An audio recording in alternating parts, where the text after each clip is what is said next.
The judge looked directly at me, his voice calm but cold. I see no evidence that the child is safer with her. I couldn't speak. My hands were shaking. Every breath felt like it was catching in my throat. I glanced across the courtroom and saw Brandon, my ex-husband, sitting with that smug grin he always wears when he knows he's winning. Next to him, Cassidy, his new wife, leaned over and whispered something into his ear. He chuckled under his breath. She turned slightly and looked straight at me. I could read her lips. She lost. That was the moment it hit me. After months of preparing, documenting, praying for someone to believe me, I was about to lose custody of my daughter.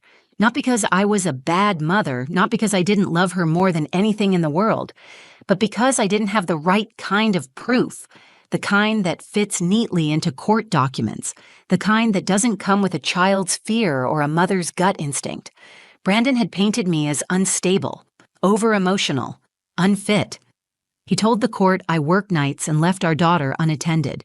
He brought up my past struggle with anxiety, conveniently leaving out that it was during our marriage when I was dealing with his cheating, his control, his gaslighting. He told them Cassidy had been a stabilizing force, that she was great with kids, that their home was peaceful. Meanwhile, our daughter, Seren, sat quietly with the child advocate, legs swinging, hair tied in a neat braid I'd done that morning before we left, her little hands folded in her lap. She was being so good, so still, too still. The judge looked down at his papers. I could see him getting ready to speak. I knew that tone, that rhythm. He was preparing to deliver the ruling. My stomach twisted so hard it hurt. I reached for something, anything inside myself to stop what was coming, but nothing came out, not words, not strength. I had already said everything I could. Then, just as he opened his mouth to speak, a small voice cut through the room. "Mom," everyone turned. Serene had stood up from her seat. Her voice wasn't loud, but it carried. Her hand gripped something by her side, a pink tablet, one I hadn't seen her take that morning. She looked straight at me, then up at the judge. "Mom," she said again, her voice steady, "can I show him the video you didn't know I saved?" The room went still. I felt my heart stop. The judge blinked, clearly caught off guard. "What video?" Seren took a step forward and held the tablet out in both hands. "It's from Daddy's house." Brandon was out of his chair in an instant. "Your Honor, she's 7. She doesn't understand what—" The judge held up a hand, silencing him. His eyes never left Seren. "Bring it here." The bailiff stepped forward, gently took the tablet from her, and brought it to the judge's bench. Brandon was fuming, whispering angrily to Cassidy. She looked pale now, the blood drained from her face. I couldn't breathe. I didn't even know what was on that tablet. I hadn't seen her record anything. I hadn't told her to. I never wanted to put that kind of responsibility on her shoulders. But something in her had decided to act. On her own. Quietly, bravely. She looked back at me and smiled just a little. Not a happy smile. A brave one. The kind that says, "It's okay, Mom. I've got us." And just like that, everything started to shift. My name is Naomi Ellery, and for most of my life, I thought I was pretty good at hiding pain. I had to be. My childhood taught me how to smile when things were breaking behind my eyes. My marriage taught me how to stay quiet when I wanted to scream. And motherhood taught me how to keep going even when every part of me wanted to give up. But nothing prepared me for the day I realized I might lose my daughter. Not to tragedy, not to illness, but to the very man I had spent years trying to escape. Brandon and I had been together for nearly a decade. From the outside, we looked like a perfect couple. He was charming, well-spoken, clean-cut, the kind of man who could say all the right things in front of the right people. At home, behind closed doors, he was someone else entirely. Controlling, dismissive, manipulative in ways I didn't understand until much later. When I got pregnant with Seren, things changed. For a while, it seemed like we might be okay. He brought me flowers. He read parenting books.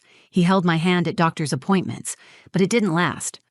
Once Seren was born and the attention wasn't on him anymore, the mask slipped. He didn't hit me, not in the way people think of abuse. But words can bruise, too. He tore into me piece by piece until I barely recognized the woman in the mirror. I stopped wearing makeup. I stopped calling friends. I stopped dreaming. It took me 3 years to find the strength to leave. I filed for divorce the night he screamed at Seren, so loudly she wet herself. She was 4. She apologized to him as she cried. That night, I packed what I could and drove to my mother's house with Seren asleep in the back seat. My mom, June, took us in. She's tough, a retired school teacher who believes in truth and consequences. She raised me on her own after my dad left. She's been through storms, so she recognized the weather in my eyes. She gave us her spare room and started making tea every night the way she used to when I was little. Just having her nearby made things feel possible again. I found work as a night shift nurse. It's exhausting, but it pays the bills. My schedule is upside down, and I live in a rented duplex that smells like mildew when it rains. But it's ours. Seren has a little bookshelf full of fairy tales and a nightlight shaped like the moon. I keep trying to build something stable, something she can feel safe in. But Brandon didn't let go.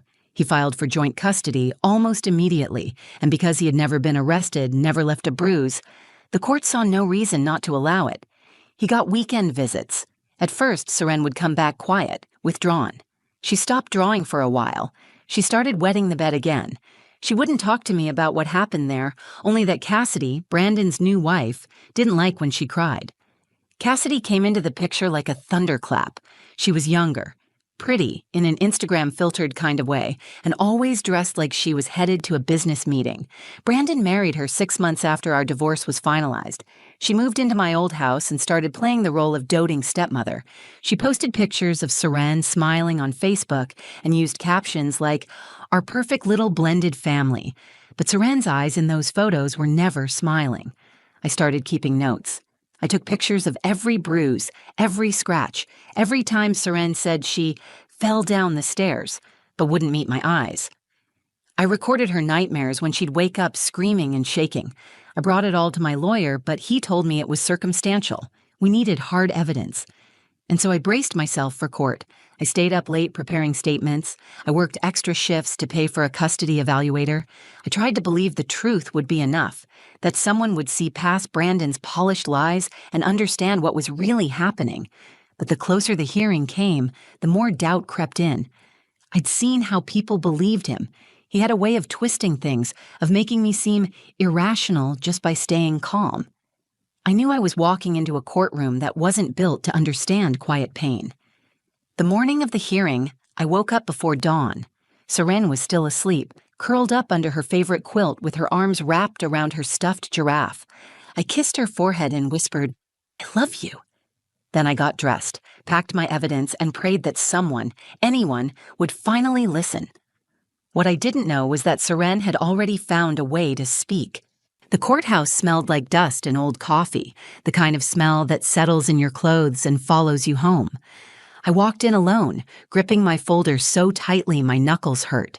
Inside were all the photos, the notes, the drawings Seren had made, everything I had gathered over the last year to show the court what she couldn't say out loud. Brandon was already seated with his attorney. His suit looked expensive. His smile came easy. Cassidy sat next to him in a navy dress, her arms crossed, her legs neatly tucked beneath the bench, like she was attending a brunch, not a custody hearing.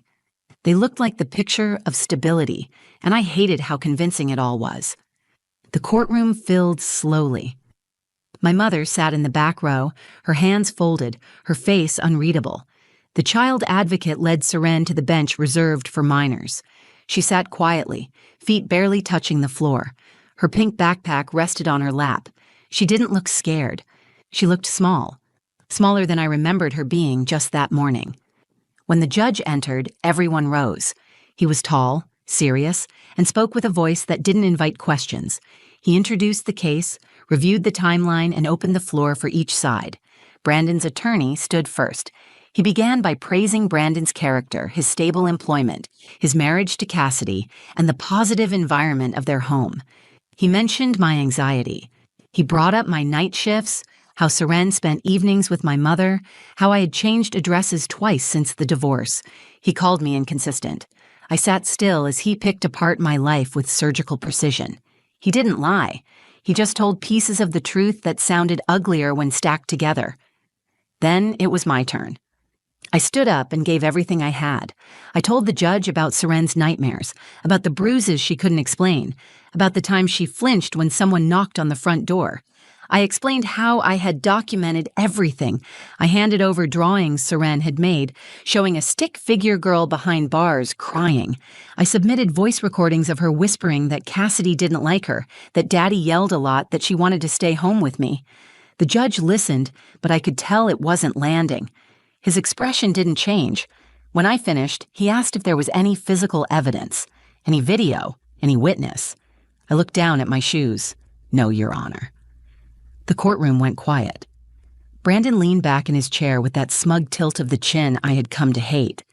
Cassidy leaned in and whispered something in his ear. He smiled. Then he stood and spoke for himself. He told the court that he wanted what was best for Seren, that he supported my role in her life, but that she needed structure. He said I was emotional, that I was struggling to keep up.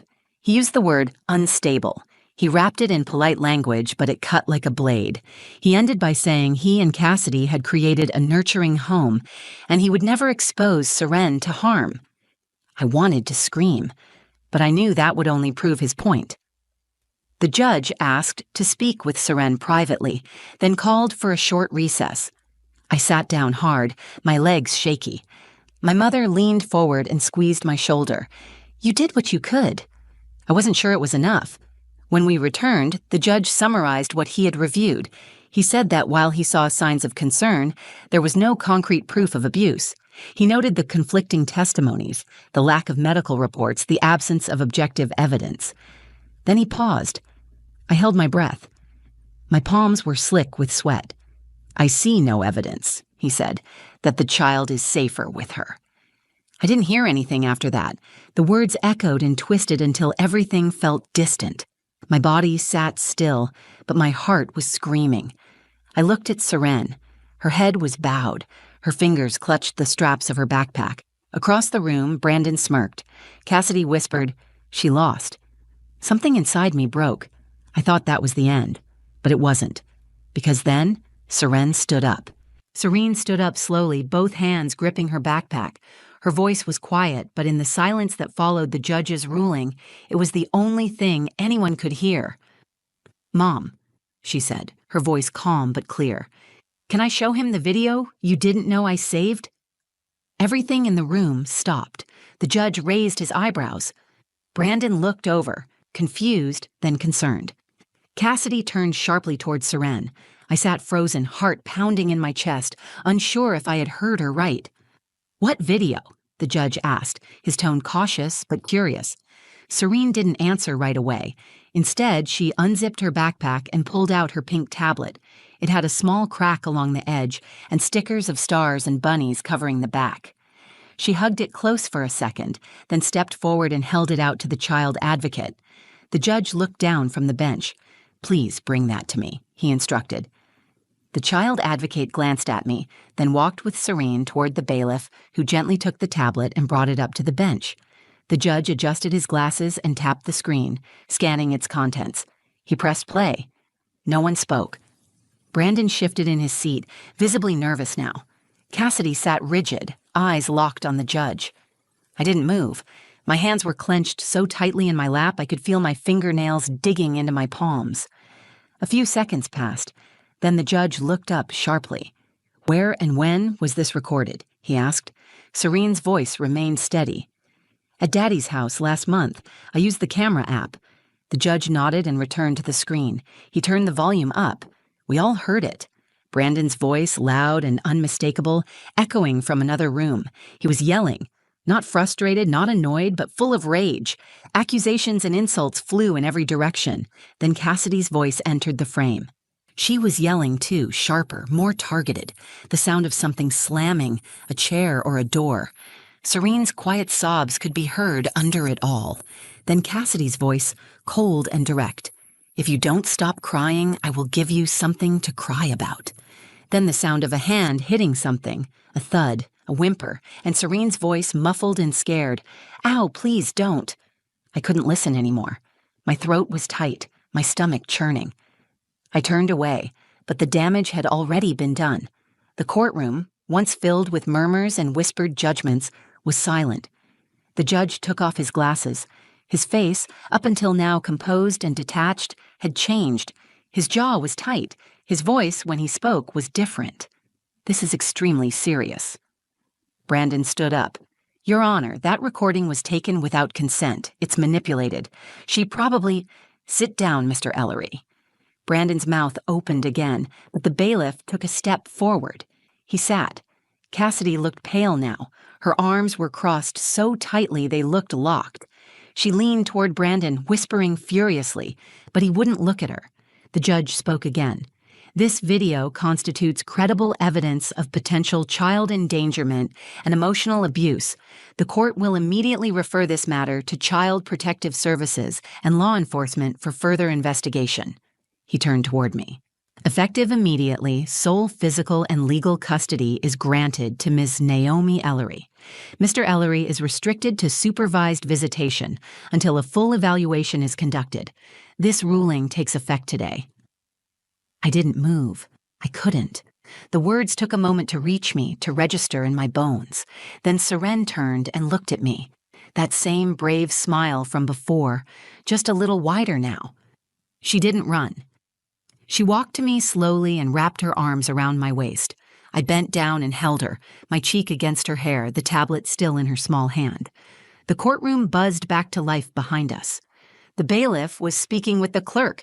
The attorneys were whispering to their clients. Brandon sat with his head in his hands.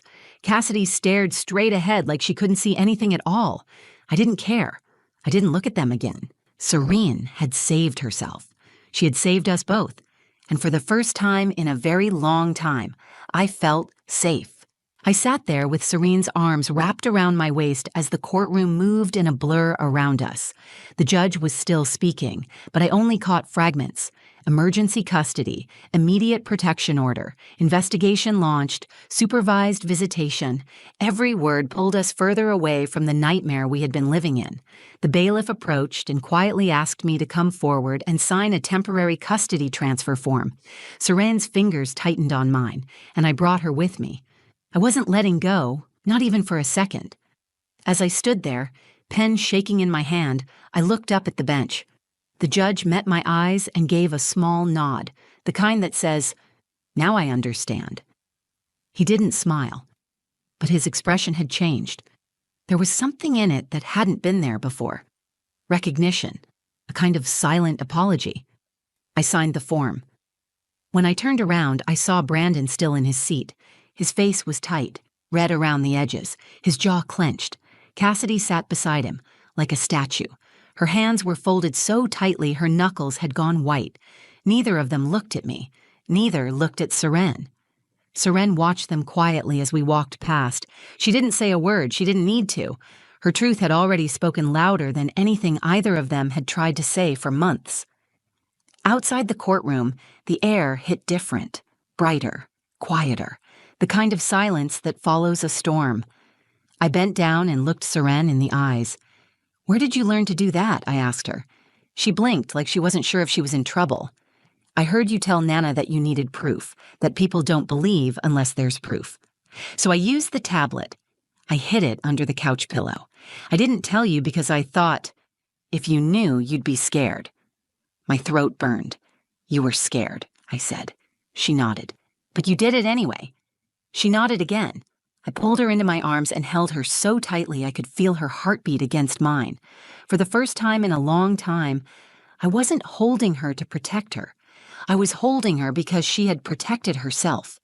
We got into the car, and as I buckled her seatbelt, she looked at me and asked, "Am I going back to Daddy's house this weekend?" "No," I said, "not anymore." She didn't smile. She just let out a long breath and leaned her head back against the seat, the kind of relief that even a child recognizes when it's been carried too long. When we got home, my mom was waiting at the kitchen table. She stood when she saw us, tears already in her eyes. She wrapped Seren in a hug and then looked at me like she was seeing me again for the first time. "I knew you'd get her back," she whispered. "I didn't," I said. "She got us back." That night, Seren crawled into bed beside me. She fell asleep with her head on my shoulder, clutching the same stuffed giraffe she had carried since she was 3.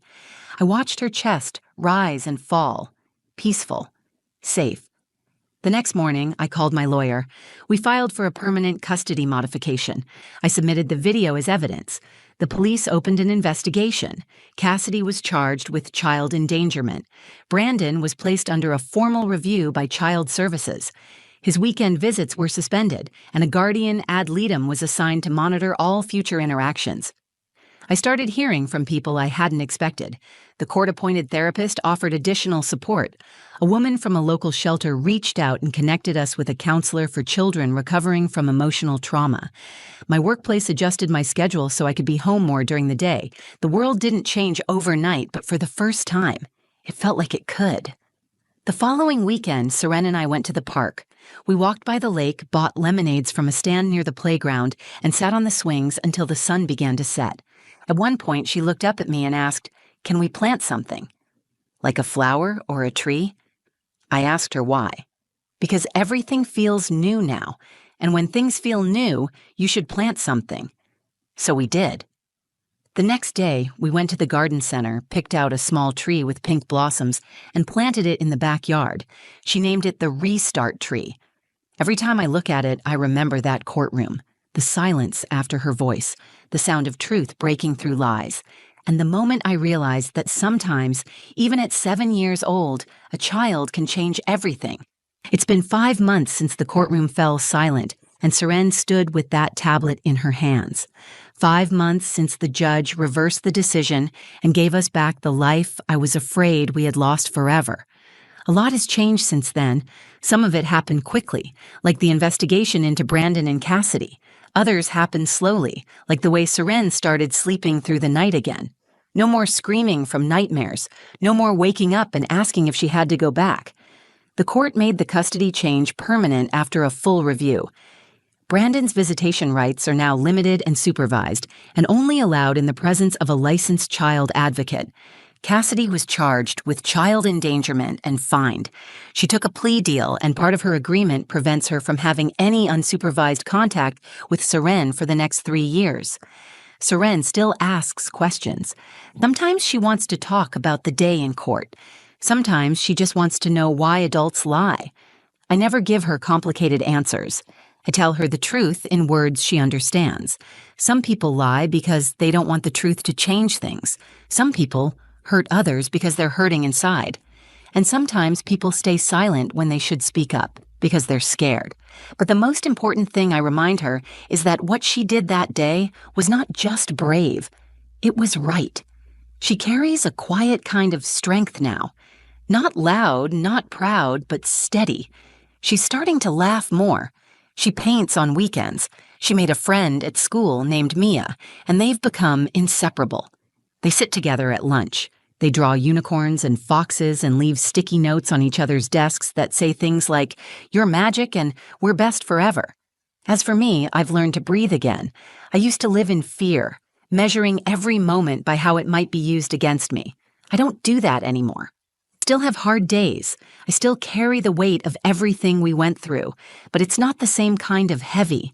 Now it feels like something earned, something we carried through and survived. My relationship with my mom grew stronger, too. She never said, "I told you so." She just kept showing up. She helps me with Serene's homework when I'm tired. She cooks dinner twice a week.